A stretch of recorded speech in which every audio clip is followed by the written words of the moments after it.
성경에 보면 말세에 우리가 해야 될 것이 깨어있어라라는 말입니다. 깨어있다고 하는 말은 또 다른 말을 하면 그 시대에 정말로 잘 분별하는, 그 시대의 상황을 잘 알고 분별해야만 깨어있을 수 있습니다. 그래서 우리 기독교인들이 이 세상을 이끌어가야 되는데 요즘은 우리 기독교가 세상에 끌려가는 그런 것을 보면서 다시 한번 적은 우리지만 깨어 있어야 되겠구나, 그런 생각을 해봤습니다. 저는 지금 한 몇 주간 성탄절을 맞이하면서 성탄절에 우리가 자주 찬양을 드리고 듣는 말씀 중에 놓치기 쉬운 몇 가지를 여러분들과 말씀을 나눴습니다. 예수님 오셨다는 게 뭔데? 이 세상은 그 성탄절을 맞이하면서 망년회를 하고 송년회를 합니다. 그리고 마시자, 먹자, 취하자, 잊어버리자. 그리고 또 내년에는 또 새로운 희망을 받아들이자라고 하면서 그런 풍조 속에 우리 기독교인들도 매년 오는 성탄절, 올해는 좀 우울하고, 올해는 내가 힘들었고, 올해 내가 외롭고 고독한, 그래서 별 의미가 없는, 누군가 나를 도와주고 누군가 나를 기쁘게 해주고 누군가 나를 즐거워해주면 기쁜 성탄절, 그러한 식으로 우리도 이 성탄의 의미를 가볍게 얘기할 그러한 우리가 있기에 저는 다시 한번 이 성탄절에 그 하나님께서 이 예수 그리스도라는 독생자이신 하나님을 이 땅에 보내시고자 어떻게 역사를 움직이시고 어떤 의미를 가지고 이것을 예비하셨는가, 준비하셨는가, 그런 관점으로 말씀을 봤습니다. 우리 성탄을 맞이하는 준비하는 마음으로 저는 첫째로 이 예수님께서 왜 베들레헴에 태어나셨을까? 그냥 한국 서울에서 태어나셔도 되고 일본에서 태어나도 되지만 왜 베들레헴이라는 곳에, 그곳은 작은 도시입니다. 다윗이 자랐던 곳이요, 그곳에는 하나님께 드려질 흠없는 양을 24시간 목자들이 지키고 관리하고 하는 굉장히 중요한 곳에 첫 천사들이 목자들에게 나타나서 오늘 너희들을 위하여 다윗성에 구세주가 나시리라고 한 그곳도 이 베들레헴 빵집이라고 하는 의미를 가진 이곳을 하나님은 예비하셨습니다.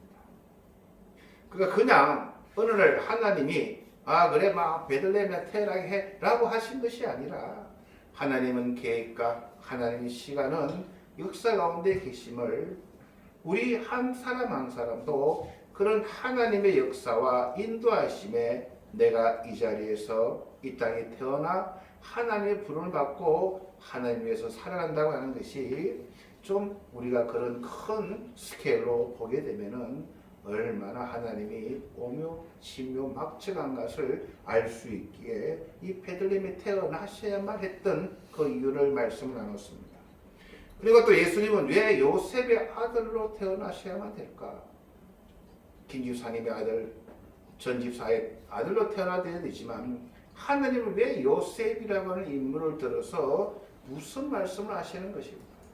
요셉은 여러분 아시다시피 그는 형제들에게도 버림받은, 배신받은 노예로 끌려가, 그러나 그는 그 꿈을 버리지 않고 선한 일을 하면서 악한 일로 보답을 받지만 그는 선으로 악으로 갚지 않고 선으로 갚은, 그리고 그는 이스라엘 민족뿐만 아니라 그 당시 온 세상을 구원하는 도구로 쓰임을 받았다고 하는 인물이 요셉이라는 것이죠. 주님이야말로. 그래서 요셉의 아들로 태어나야 우리 하나님 참 자상한 하나님, 내 귀에 대고 큰 마이크로 알긴다! 라고 부르짖는 듯한 그런 하나님의 섬세하심을 우리는 이 요셉의 아들로 태어나심을 보게 됩니다. 또 우리 예수님께서는 임마누엘이라는 이름을 가지셨어요. 제가 저번 주에도 말씀드렸지만 하나님은 나와 함께 하시는 거 아니고 모든 우주 만물에 계신 하나님이십니다. 교회를 안 나오는 분도 하나님은 역사하시는 분이세요. 다 임마누엘의 손 안에 있다고 하는 것이 하나님의 계획입니다. 그런데 이 하나님이 함께 하셨지만 그 복을 교만으로 바꿔버린 왕을 저번 주에 배웠습니다. 세상 사람들도 하나님 함께 하셔요. 그러니까 우리는 그것을 알려고 점을 보고 구슬합니다. 세상 사람들도 하나님 함께 하셔가지고 잘 되는 사람도 많습니다. 우리는 인정해야 됩니다. 그러나 그 잘 되고 그 놀라운 그러한 사역을 할 때에 자기의 부족함을 깨닫고 이것이 내 힘이 아니요 하나님이 함께 하셨습니다라고 고백하기를 하나님 바라지만 대부분의 사람은 내가 잘난 줄 알고 그렇게 살다가 간다고 하는 것입니다. 문제는 뭐냐? 하나님을 믿는다고 하는 아하스라고 하는 왕이 하나님을 붙들고 임마누엘 하나님을 믿고 그 하나님께 기도하고 붙들어야 될 때 가장 필요할 때 그는 임마누엘 하나님을 떠나버리고 말더라고 하는 이 놀라운 사실을 우리는 내 모습을 보게 되는 것을 보게 됩니다. 안타깝다는 것이죠. 그런데 마지막으로 그 임마누엘 하나님을 알고 그 하나님을 붙드는 사람은 굉장히 유감스럽지만 성경에는 남은 자라고 하는 표현을 쓰셨어요. 저는 저와 여러분이 그 남은 자에 속했으면 좋겠습니다. 힘들어요, 그런데. 굉장히 힘듭니다. 정말로 힘들고요. 그래서 우리는 성경을 그냥 예수 믿으면 좋아진다더라, 예수 믿으면 잘 된다더라, 그런 추상적인 막연한 믿음이 아니라 하나하나 힘들지만 의미가 무엇인지, 저도 부족하지만 잘못 가르치는 부분도 있지만 그런 의미가 아닐까라고 조심스럽게 말씀을 읽어 나가는 중입니다. 그래서 이 성탄이라고 하는 것은 예수 그리스도께서 이 땅에 오셨지만 그냥 막연하게 오신 게 아니시고 계획 안에 하나님의 섭리 가운데에 우리가 예수님처럼 그 임마누엘 하셨던 그 예수님, 적은 자, 소수자. 그러나 주님은 하나님의 계획에 순종하시고 끝내 승리하셨음을 우리는 배워나가며 주님 나도 주님과 같은 삶을 살아낼 수 있도록 그런 믿음을 사모하며 이 세상은 임마누엘 하면 잘 되면 다 떠나고 말더라. 정말 나는 주님을 믿지만 어려울 때에 이 임마누엘 하나님을 버리지 않게 하여 주시옵시고 바라기는 주님 말세에 제가 남은 자로 주님 앞에 설 수 있도록 도와주시옵소서. 그러한 것을 저와 여러분이 깨닫게만 된다면 저는 더 이상 바랄 게 없다는 것이죠. 저 역시도 그 믿음 붙들고 살려고 노력한다는 것입니다. 오늘 본문을 보면은 그 말씀이 육신이 돼 우리 가운데 거하다라고 합니다. 이 거한다고 하는 단어가 참 똑똑한 단어입니다. 이 성막을 세운다는 것입니다. 왜 예수님께서 우리 안에 오셔서 거하실까요? 내 안에 하나님의 성전을 세우고자 오셨다라고 하는 겁니다. 구약에서는 모세에게 하나님이 내가 부르는 대로 내가 계획한 대로 내가 그할 성소를 나를 위하여 지어라 라고 이야기하십니다. 그러니까 구약의 이스라엘 민족에게나 지금의 우리에게나 똑같이 하나님 왜 내 안에 계시는 걸까를 우리는 물어봐야 됩니다. 그분이 내 안에 있으면 얼마나 좋을까요? 근데 그분이 내 안에 계시다고 하는 말씀이 무엇일까? 옛날 구약에서는 성전은 성소와 지성소로 나누어져 있습니다. 이쪽 분이 성소고 저쪽이 지성소예요. 이 하나님의 성전이 내 안에 있기를 하나님은 원하신다라고 이해하시면 됩니다. 근데 이 하나님의 성전이 뭘까요? 간단하게 얘기하면은 입구는 하나, 뭐 이런 걸 다 빼고 안에 들어오면 처음 오른쪽에는 진설병이 있습니다. 진설병이라니까 무슨 병? 소주병? 막걸리병? 그게 아니고 떡을 진저해 놓은 상이 있어요. 무슨 떡? 시루떡? 아니고 아주 곱게 갈은 아주 놀라운 그런 떡을, 이게 뭐예요? 하나님의 말씀을 먹는 그 떡을 진설해 놓고 그 다음에 우측 좌측으로는 촛대가 있어요. 이 안은 깜깜합니다. 한치 앞을 봐도 못 보는데 이 촛대로 이 안의 모양을 알 수가 있어요. 그러니까 내가 내 안에 뭘 만들어라? 하나님 떡으로만 만족하며 촛대로 하나님의 성령으로 내 길을, 나의 삶을 인도해 주시옵소서.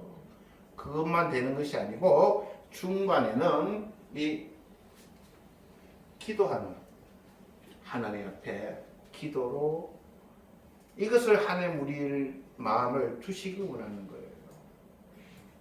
그러니까 내 마음이 하나님 왜 계실까요? 하나님의 말씀을 먹고 하나님의 인도하심을 구하는, 그리고 맨 안쪽이 지성소인데 그곳에는 두 그룹이 이렇게 덮고 있는 하나님의 말씀, 여기에는 모세만 들어갔어요. 그리고 구약에는 아론은 이 성소에서 하나님께 나아가는 것을 가르치고 모세는 하나님의 말씀을 대언하는, 이것을 하나님은 우리 안에 주시고자 하시는 거예요. 이게 우리 승리의 비결이라는 거예요. 우리 믿음으로 살아가는 우리가 가장 중요하게 이것을 딱 가지고 있으면 내 삶 중심에는 하나님의 말씀을 둬야 되는 거예요. 그냥 성경을 그냥 집사님 성경 턱 두는 게 아니고, 예? 성경의 내용을 어려워요. 어렵습니다. 하나님의 말씀 굉장히 어렵습니다. 어떻게 해석하냐에 따라서 굉장히 어렵습니다. 그 기본 진리를 우리는 주기도문이나 사도신경이나 시간이 나면 제가 프린트로 나눠드리는 성경의 기본 진리, 이런 것을 여러분이 말씀을 먹어야 되는 거예요. 먹어야 되는 거예요. 자, 이 말씀을 우리에게 주시고자 예수님 오셨습니다. 오늘 본문을 보니까 성탄이 기쁜 이유는 독생자이신 하나님께서 하나님을 나타내시기 때문입니다. 본래 하늘을 본 사람이 없어요. 하늘을 본 사람 아무도 없다는 겁니다. 그러나 독생하신 그 하나님이 하나님을 나타내셨어요. 그러니까 우리가 하나님을 믿노라, 알고 싶다고 이야기할 때는 우리는 독생하신 하나님이 예수 그리스도를 우리가 알므로, 알아감으로 우리는 성탄이 참 기쁜 것이에요. 오늘 그 말씀 하십니다. 그분은 아버지의 품속에 있던 분이다라고 이야기합니다. 품속에 있던, 굉장히 친한 관계와 하나님과 친한 관계가 있는데 이걸 넘어가겠습니다. 이 품속의 단어가 아브라함의 품에 있는 나사로라는 게 있어요. 집사님, 부자와 나사로 이야기하세요? 처음 듣죠? 네? 부잣집 앞에 거지가 살았어요. 그 거지 이름은 나사로라는 사람입니다. 온몸이 멍이 들고 고름이 터져나오고 개가 그 고름을 핥고 있는, 그런데 죽었어요. 둘 다 죽었어요. 부자도 죽고 나사 죽었어요. 뭐 이렇게 이야기합니다. 이에 그 거지가 죽어 천사들에게 받들려 아브라함의 품에 들어가고 부자도 죽어 장사되매 그 부자는 엄부에서 고통 중에 눈을 들어 멀리 아브라함과 그의 품에 있는 나사로를 보고 라고 이야기합니다. 낙원이 있다고 하는 것을 이야기하는 것이죠. 가장 안전한 곳을 이야기합니다. 예수님은 그 하나님 품에 계셔서 우리를 그 하나님 품으로 인도하시고자 하는 이 구원의 다리로 우리에게 사람으로 나타나셨다고 하는 것입니다. 말씀 육신에 대해 우리 가운데 거하시며 우리가 그의 영광을 보니 아버지와 독생자의 영광이요 은혜와 진리가 충만하더라 그랬습니다. 이 성육신의 비밀은 이 요한복음의 신앙입니다. 자, 왜 독생자를 주신 것이 우리들에게 큰 기쁨일까요? 하나님께서 우리가 치러야 될 죄값을 예수 그리스도께서 치르셨기 때문에 그래서 성탄은 우리에게 기쁜 소식이 되는 겁니다. 마태복음 13장에 하나님 나라에 대해서 이런 비유가 있습니다. 천국은 마치 밭에 감추인 보화와 같으니 사람이 이를 발견한 후 숨겨두고 기뻐하며 돌아가서 자기의 소유를 다 팔아 그 밭을 사느니라. 또 천국은 마치 좋은 진주를 구하는 장사와 같으니 극히 값진 진주 하나를 발견하며 가서 자기의 소유를 다 팔아 그 진주를 사느니라 라고 이야기했습니다. 즉 이 말은 무슨 말이냐면 저와 여러분은 밭에 감춰져 있던 보화와 같고 값이 나가는 극히 값진 진주 하나와 같다고 하는 사실입니다. 뭐가 같다고요? 우리가 귀한 존재로 사람이 보는 관점이 아닙니다. 자꾸 여러분은 저 사람이 나를 어떻게 볼까 이 생각을 하기 때문에 우리는 많으면 어깨 힘이 들어가고 없으면 기죽하는 게 아니라 하나님 눈에 저와 여러분은 값진 보화요 값이 나가는 진주라고 이야기하시는 거예요. 우리 한 영혼 한 영혼이 이 우리를 사기 위해서 모든 것을 다 팔아 샀다고 이야기하시는 거예요. 누가 사요? 누가 다 팔아요? 하나님의 독생자이신 예수 그리스도를 인간으로 보냈다는 거예요. 제 값으로 그 하나님을 인간의 몸으로 입게 하셨다는 거예요. 그리고 그 하나님이 우리의 죄값을 십자가를 통해서 그걸 다 죄값을 치렀다고 하는 것을 이야기하는 거예요. 그 예수 그리스도라는 겁니다. 이 모든 소를 다 팔아라는 것이 성경에 또 나옵니다. 마태복음 19장에 보면요. 어떤 부자 청년이 예수께 나와 질문합니다. 선생님이시여, 내가 어떻게 구원을 받습니까?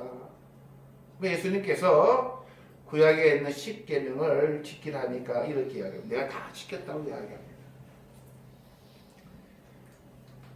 17절 보니까 예수께서 이르시되 어찌하여 선한 일을 내게 묻느냐 선한 이는 오직 한 분이시라 내가 생명에 들어가려면 계명들을 지키라 그러니까 이 청년이 어느 계명이오니까 예수께서 이르시되 살인하지 말라 간음하지 말라 도둑질하지 말라 거짓 증언하지 말라 내 부모를 공경하라 내 이웃을 내 자신같이 사랑하라.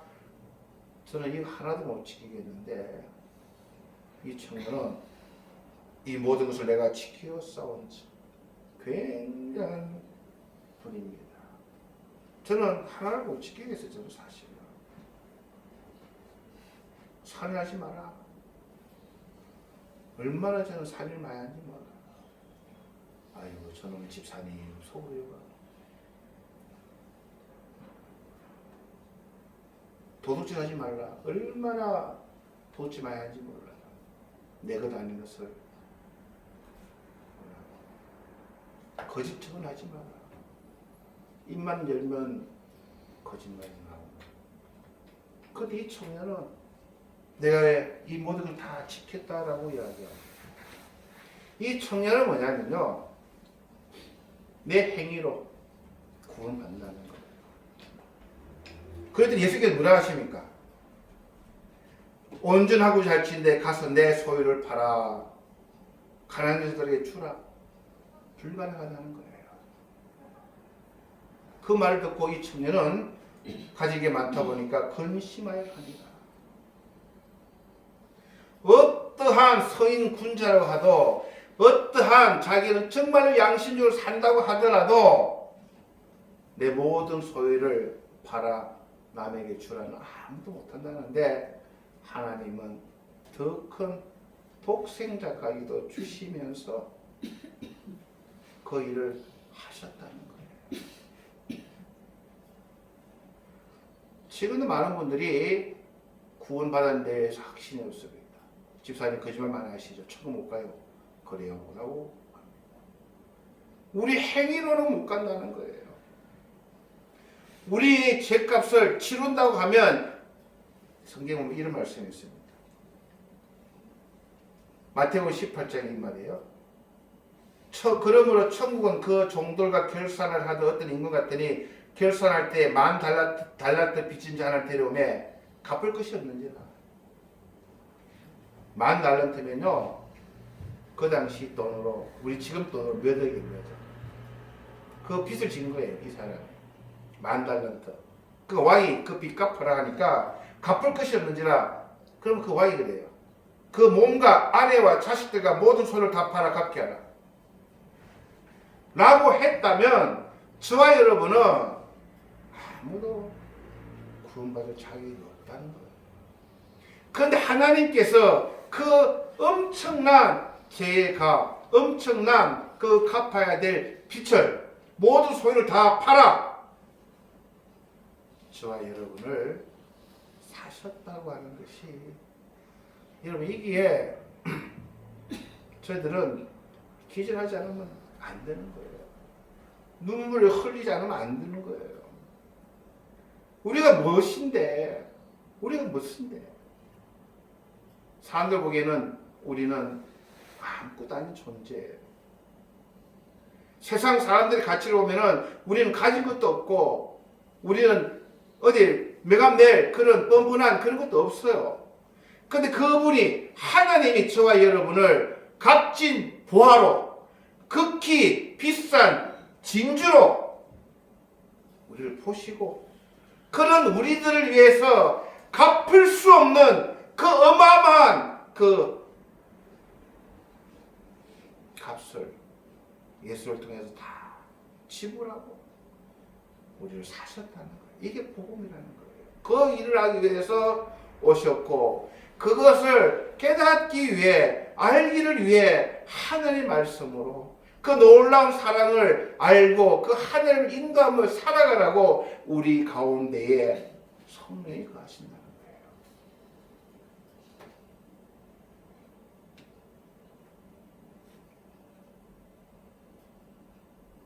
그래서 우리는 베드로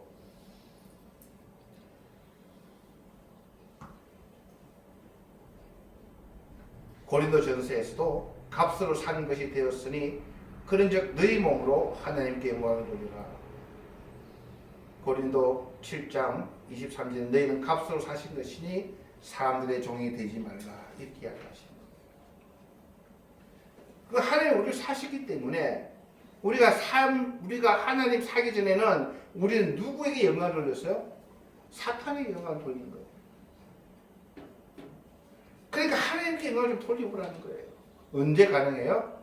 그 성전 내 안에 거하고 하나님 나와 동행함을 우리가 밝게 깨달을 때, 사람들 종류되지 말고 하나님 종류되라는 거예요. 베드로 후서 2장 1절은 이런 아주 놀라운 말씀하십니다.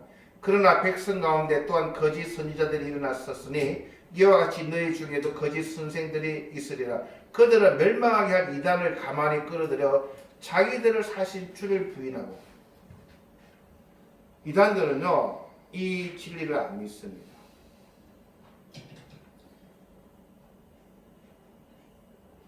이단들은 우리가 하나님의 종이 되고 하나님의 피값을 샀다는 것을 이단들은 안 믿어요. 부인합니다. 내 노력으로 천국 가라는 거예요. 내가 열심으로 하나님 앞에 선행하고 공로를 쌓고 열심히 기도하고 열심히 봉사하고 열심히 하나님의 말씀을 읽고 다 중요합니다. 그러나 예수께서 우리를 사신 예수의 종이 되고 예수의 그 놀란 은혜로 우리를 피값으로 사셨다고 하는 십자가의 보혈, 이 은혜를 그들은 예수보다 교주가 더 높은 거예요. 모든 이단 종교는요, 예수도 위대합니다. 그러나 신천지 교주가 더 위대한 거예요. 통일교 문스림이 더 위대한 거예요. 예수가 더 높다고 하는 것이 이단들이에요. 그래서 그들은 자기들을 사신 주를 부인하는 거예요. 저와 여러분은 오늘 이 말씀을 통해서 왜 주님이 이 땅에 우리를 태어나셔서 우리가 크리스마스를 기뻐할까? 왜 베들레헴에 태어나셨고 요셉의 아들로 나셨고 임마누엘 하는 마음이시. 그분은 말씀이 육신이 되어 우리 안에 왜 거하실까? 우리가 이 참 은혜를 누리며 살기를 원하는 것이죠.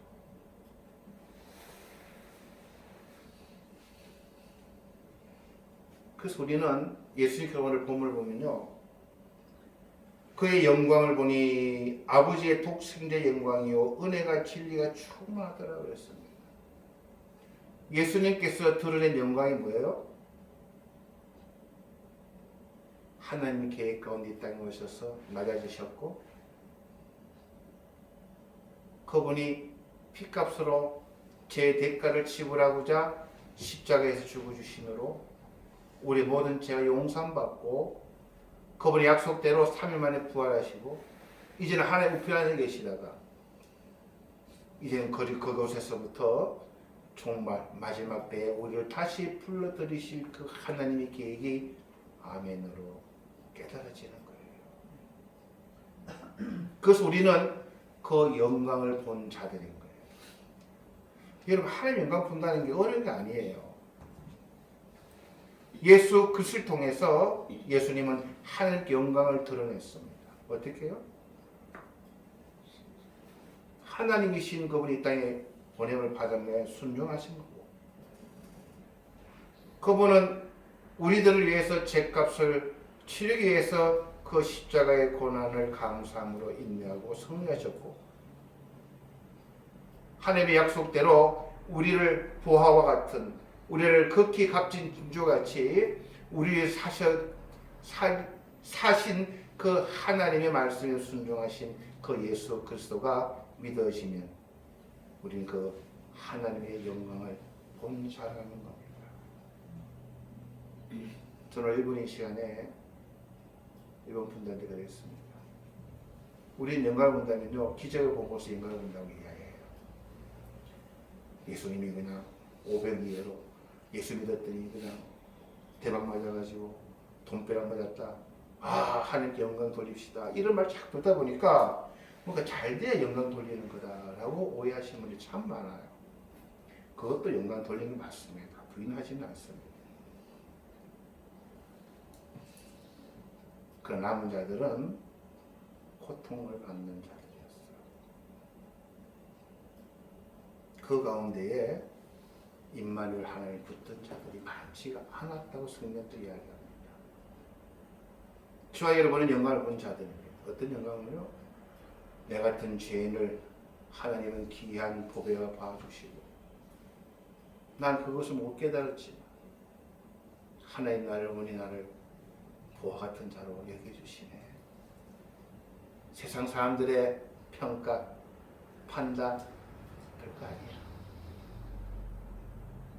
하나님 나를 귀한 자녀로 여겨주시고 나 같은 존재를 하나님은 사시기자 그 모든 것을 다 버리시고 약속대로 예수님께서 이 땅에 오셔서 죽어주시고 내가 그분을 알고 깨닫게 하신 내 성수 안에 계신 성령님이 그것을 알게 하시고 나 같은 존재가 하나님과 예배하며 기도하며 교제하며 말씀을 묵상하는 자로 그 삼아주신 그것이 하나님 영광을 본 자다라고 하는 것을 오늘 저와 여러분은 깨닫게 되기를 주님 이름으로 축복합니다. 우리 잠깐 기도하시겠습니다.